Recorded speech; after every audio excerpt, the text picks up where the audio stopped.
Hi, welcome to Pyrography Made Easy. I'm Brenda. I am going to show you some cute and very easy gift and ornament ideas that are pet themed. My goal with this video is just to give you some ideas, and you can take those ideas and customize them any way you want. Well, let's get started. All of the artwork in this video is silhouette style.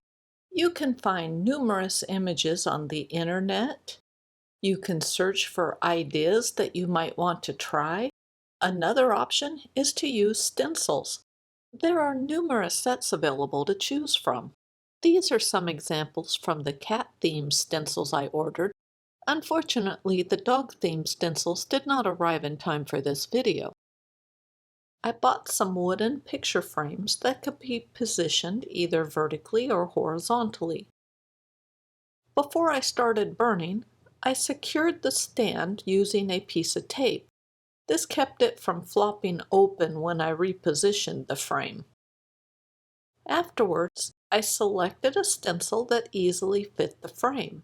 I traced in the design with a pencil and then used a small solid brass nib and burned over the pencil lines.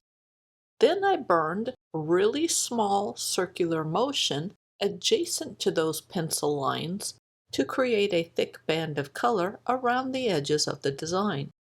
Once I had the border in place, I switched to a larger nib to burn in the rest of the design.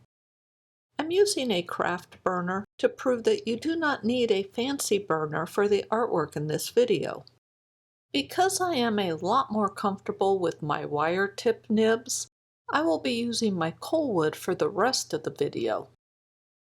I thought this stencil would work well for the upper corner, but it's too large to fit the frame. I took a picture of the stencil and reduced it in size so that it did fit the frame. Then I used graphite transfer paper and traced over the design. I wanted the tail to hang more vertically, so I drew in a tail. Afterwards, I used a writer nib and burned over the trace lines. I also created the band of circular motion adjacent to the pencil lines. This is the same thing that was done with the first cat.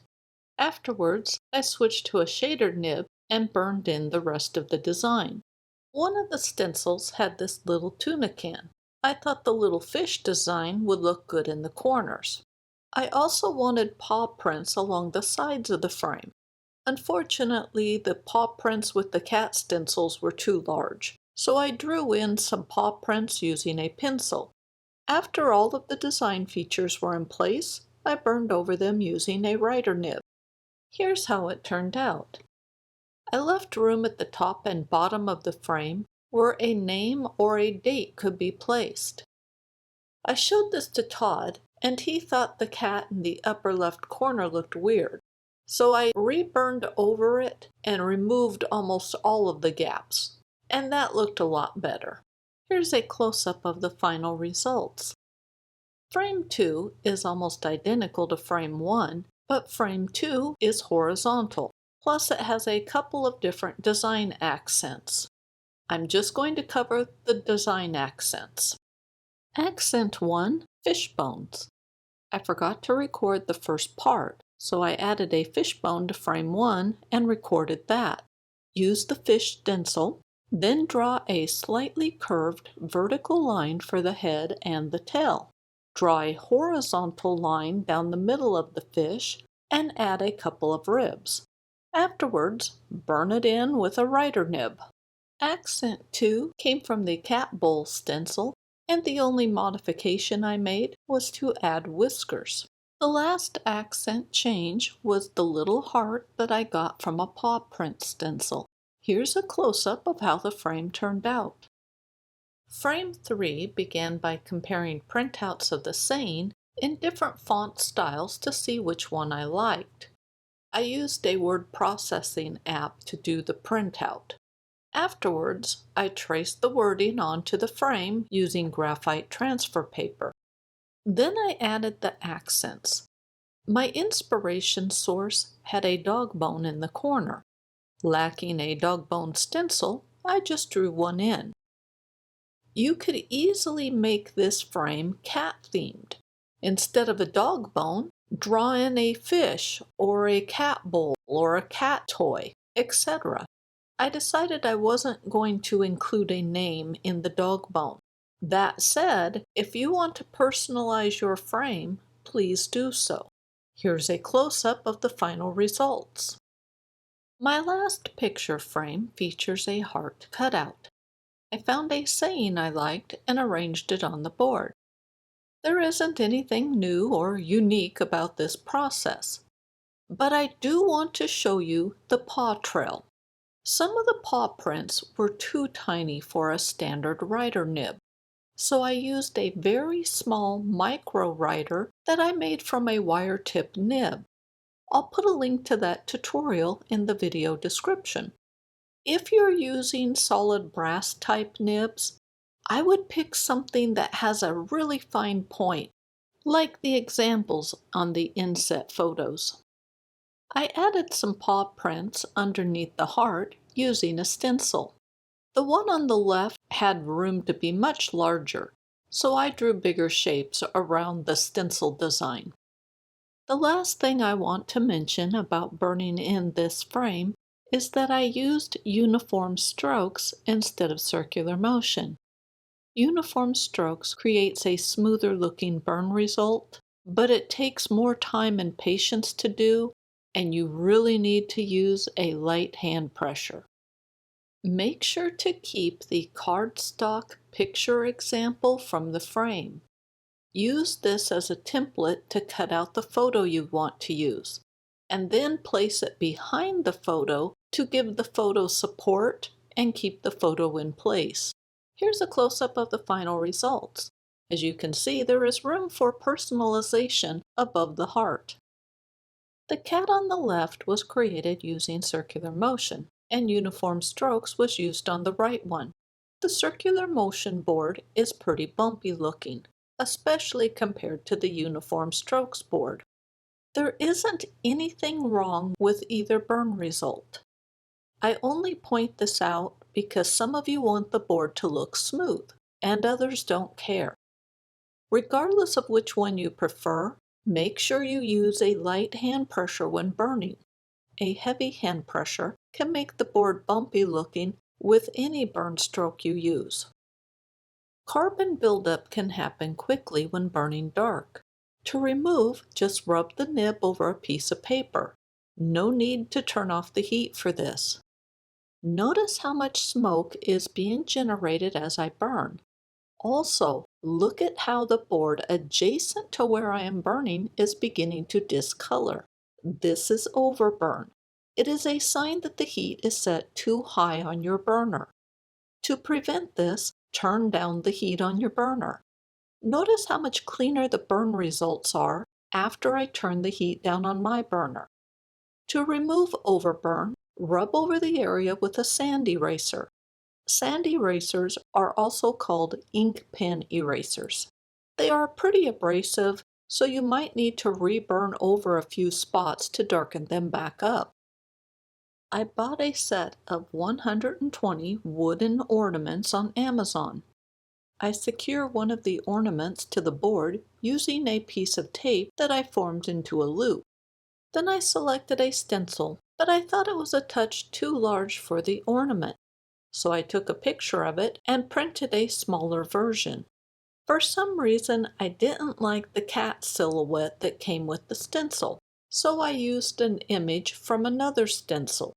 Once the design was to my liking, I burned it in using a writer nib.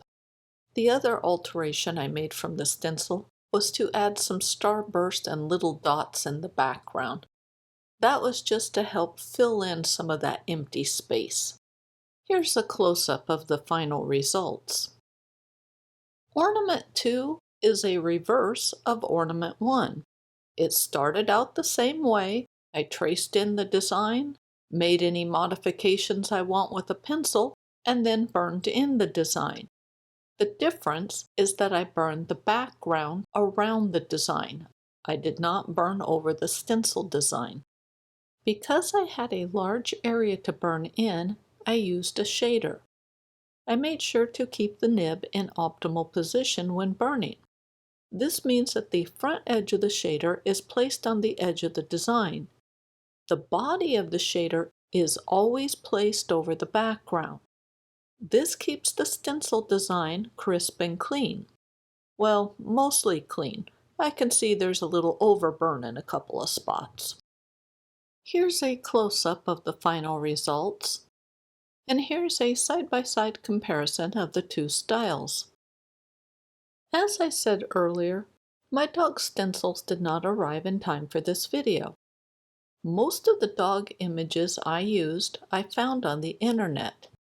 I think this one was a dog ornament or something like that. What makes this ornament unique is that I'm using a shader instead of a writer nib to burn it in. I only use shaders on the larger design aspects. Or to put it another way, I only use shaders in places where they easily fit.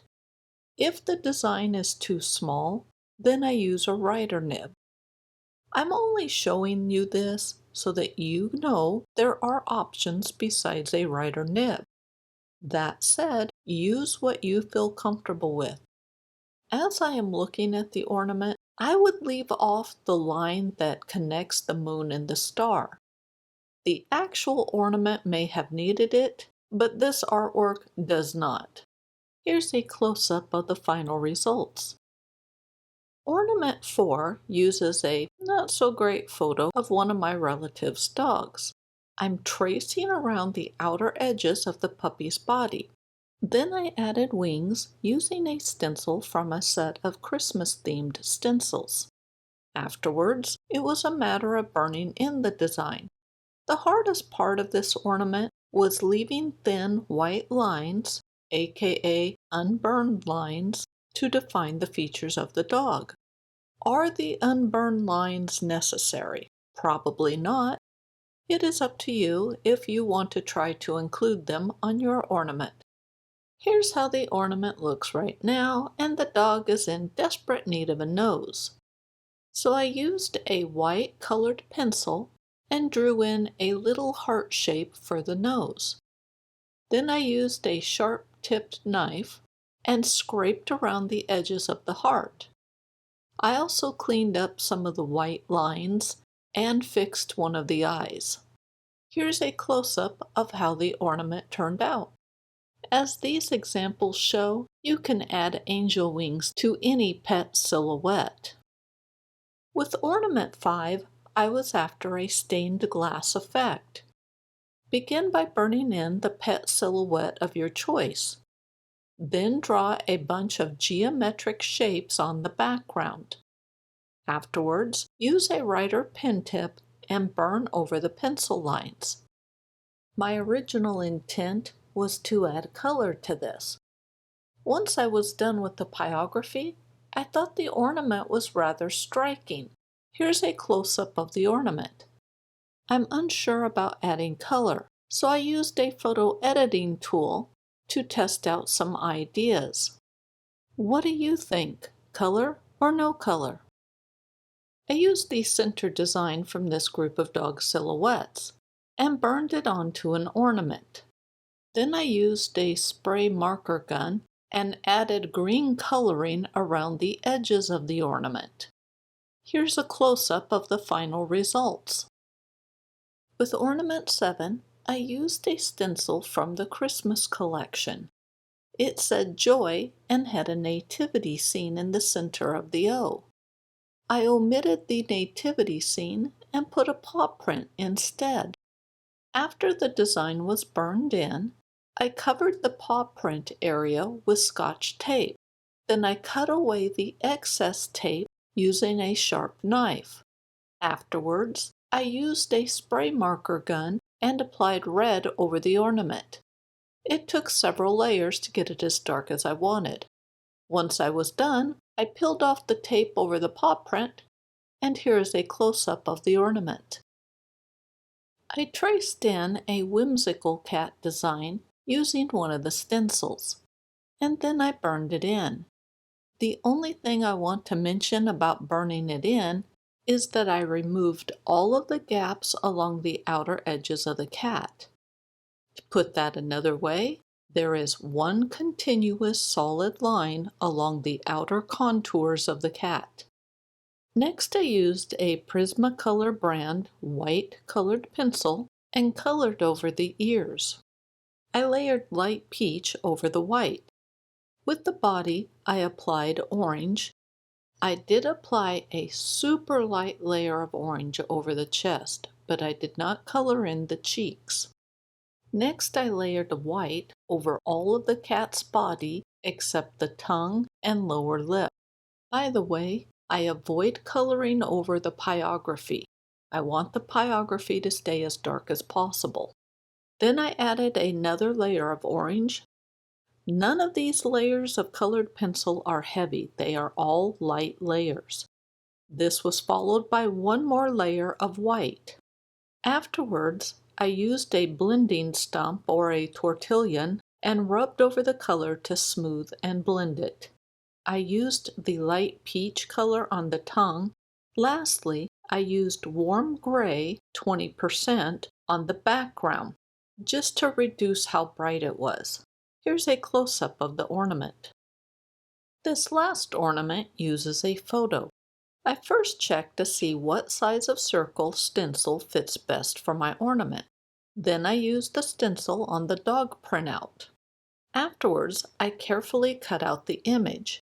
My dog image is nothing more than a printed picture on standard copier paper using an inkjet printer. Once the image was cut out, I secured it to the ornament using a loop of tape. Then I traced around the photo. Afterwards, I started drawing some dog-themed accents.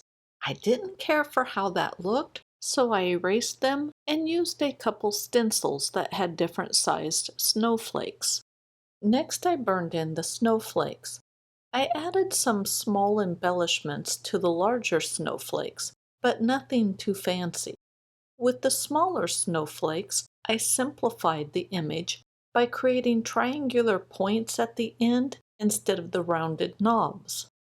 Once the burning was done, I attached the photo. I will cover that in the Using Photos chapter. Here's a close-up of the ornament. I wanted to add color to my last ornament, but I needed to know if the color should be added before or after the photo was attached. To find out, I sprayed color over a test piece and coated it with Modge Podge. The color smeared. Then I tried spraying color over the Modge Podge. That worked. So I tried to remove the color with alcohol. The alcohol started to remove the color, but it also started to dissolve the Modge Podge and just created a streaky mess. I attached the photo, again I will cover that in the next chapter, and made sure that I could use a tape masking. Worked fine. If you do have a shield of some sort that would cover the area, you can use that. I covered the picture with Scotch tape, cut around the edges, removed the excess, and then sprayed color on. Here's how it turned out. It looked better without color. Next, I experimented with different ways of attaching and sealing my inkjet photos, mostly using Modge Podge. Method 1. Apply a base coat of Modge Podge, attach the photo, squeeze out the excess. I'm using a small plastic jar and wiping off the glue from it. After it was dry, I applied a top coat of Modge Podge. I can see two tiny little air bubbles along the outer edges of the photo. I'll let this dry and see if they go away. Here's the final result. The little air bubbles are still there. Method 2. Apply a base coat, immediately attach the photo, squeeze out the excess glue and air bubbles, and immediately apply a top coat. Then let it dry. This produced more air bubbles than method 1.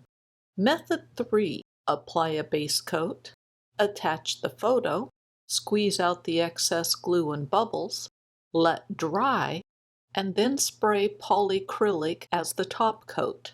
There are no air bubbles in this one. The surface texture is not very smooth looking, and it's really noticeable depending on the angle of the light. Method 4. Apply a base coat and let that dry. Then I applied more Mod Podge, attached the photo, and squeezed out the excess glue and air bubbles. Then I let that dry. Afterwards, I applied the top coat. This produced results similar to Method 1. Method 1 looks better and was easier. Method 5. I'm using clear Elmer's glue. I'm only using the clear because that's what I had on hand. I applied a base coat, attached the photo, squeezed out the excess, and applied more glue over the top and let it dry. I applied a lot of glue, more than it needed.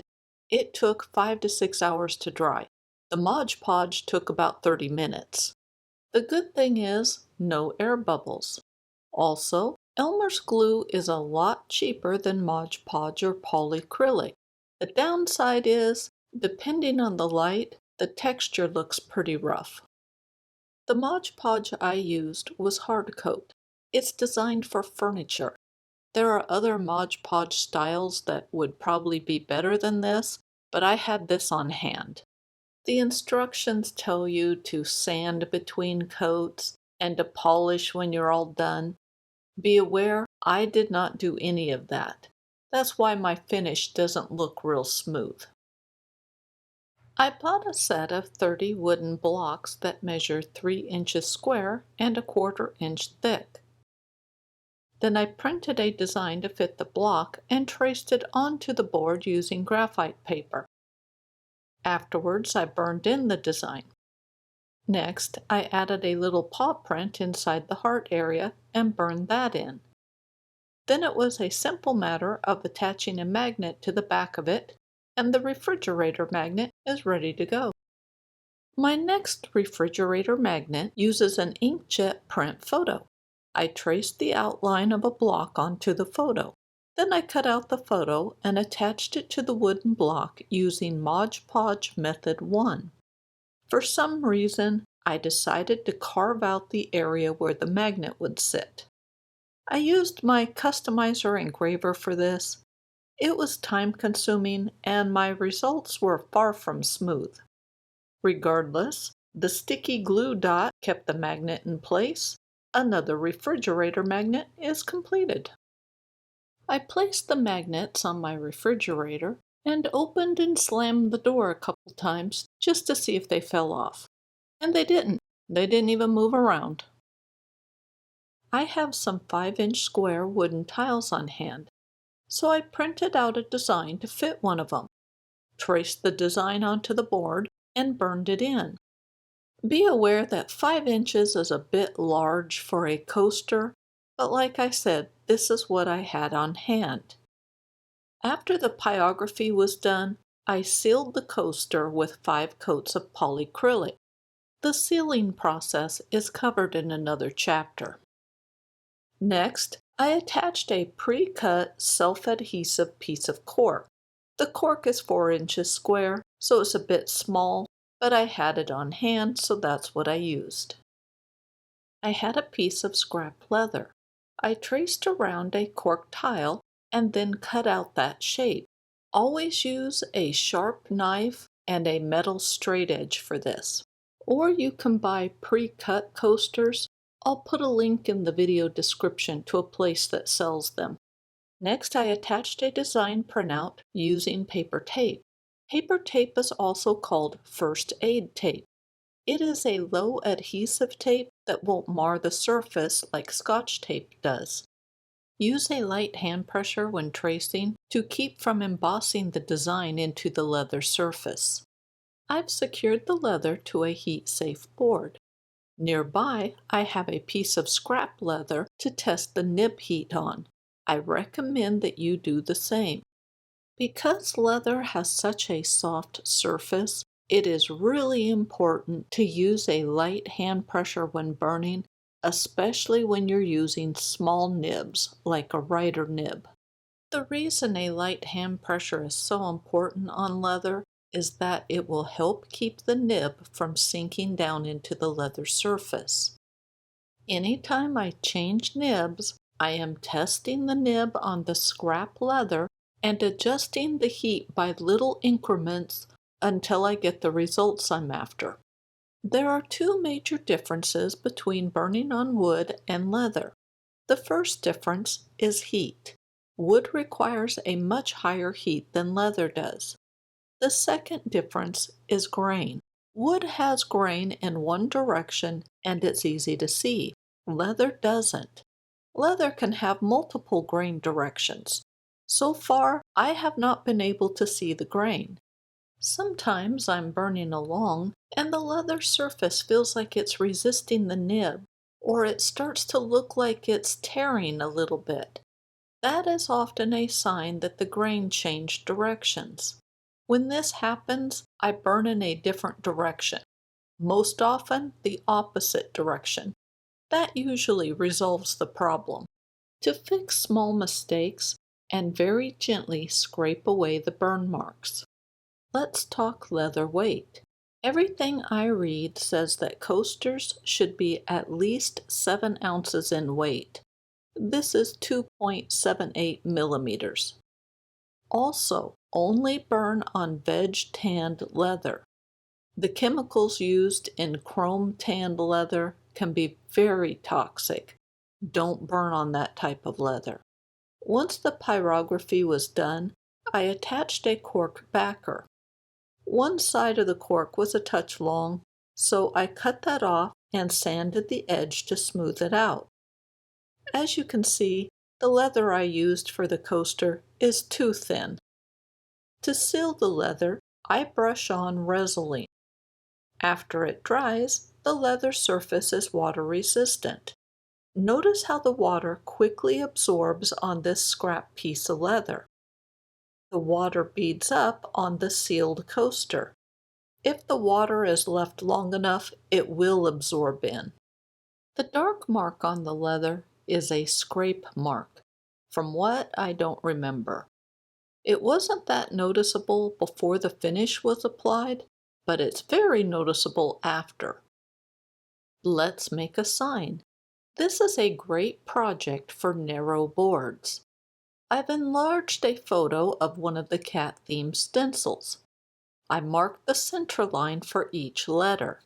Then I cut apart the printout and position each letter on the wooden board. There is a pencil line down the center of the board that I use to match the center line on the letters with. I reposition as needed until the spacing between the letters is right. Then I trace the letters onto the board. Afterwards, I burned in the letter. I begin by burning along the pencil lines.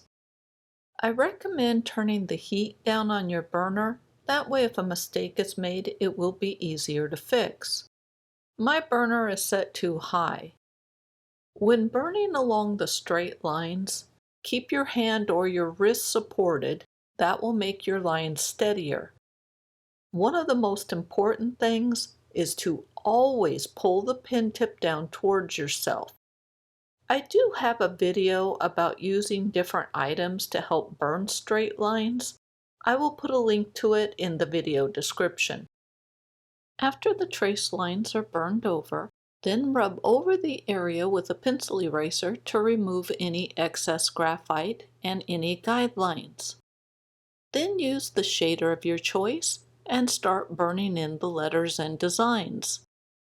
To get smooth burn results, use a light hand pressure. Pull the nib down towards yourself, slightly overlap your burn strokes, and if possible, burn with the grain. To keep the edges of your letters and designs crisp and clean, burn with your nib in optimal position. This means that the front edge of the shader is on the inside edge of the letter or design. The body of the shader is positioned over the letter or design, not on the background. Rotate the board as needed to keep the nib in optimal position. When I burn along the straight edges, I burn along the edge I can easily see. Since I'm left-handed, It's the right edge that allows me to see exactly where the nib is at. If you are right-handed, then it will be the left edge. Take your time. Rushing increases the chance of mistakes being made. After the edge is burned along, I will fill in the center without getting too close to the opposite edge. To burn the opposite edge, rotate the board. This keeps the nib in optimal position and the edges stay crisp and clean. I do want to mention that you can easily make this a horizontal sign instead of a vertical one. With the narrow parts of the letter, I am holding the nib at a pretty steep angle, so just the front part of the nib is in contact with the wood. If it is easier, use a smaller shader to reduce the risk of burning past the lines. My sign board is pretty thin, so my normal hangers won't fit. The prongs will stick through, the screw will stick through. So what I plan to do is use wire. I marked the spot where I wanted the holes to be and hammered a nail into the board, and it split. I will mention that my woodworking hubby said, "Duh." I applied some super glue into the crack and put a clamp on the board. I let this sit overnight. The next day I had Todd drill some holes into the board. I didn't record that part. I have some hanging wire that's rated for 30 pounds, which is overkill for my 3-ounce sign, but it is what I had on hand. You could use, instead of wire, you can use ribbon, string, etc., as long as whatever you're using can handle the weight of the sign. I cut a 10-inch long piece of wire and threaded approximately 1 inch of the wire through a hole. Then I carefully wrapped the wire end around the main wire, trying to keep the wrap close and tight. This was repeated on the other side, and my sign was ready for hanging. Here's a close-up of the sign. For this treat jar label, I'm using a photo printout and tracing the outline of the dog onto the board. You can also use a stencil or a silhouette image that you like. Then I placed a piece of paper on the label to work out the spacing and letter size of the word treats. Once everything was on the wooden label, then I used a writer nib and burned over the pencil lines. I left unburned lines to indicate the ear, eye, nose, and the bib the dog was wearing.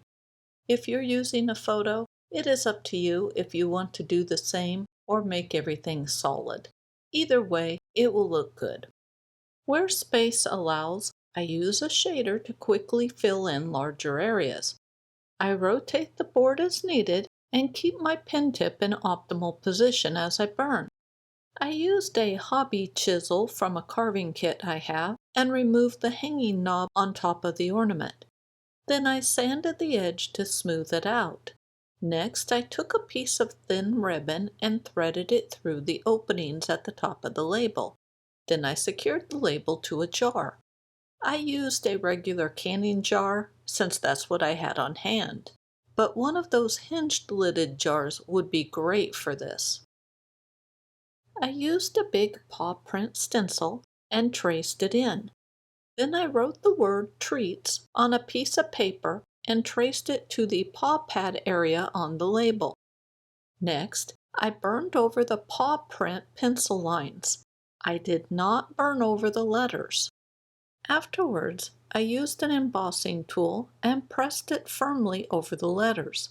Embossing tools are also called ball stylus tools. I press over the lines several times because I want them to be deeply embossed. Then I rub over the area with a pencil eraser to remove most of the graphite. Any remaining graphite I scrape out with the tip of a knife.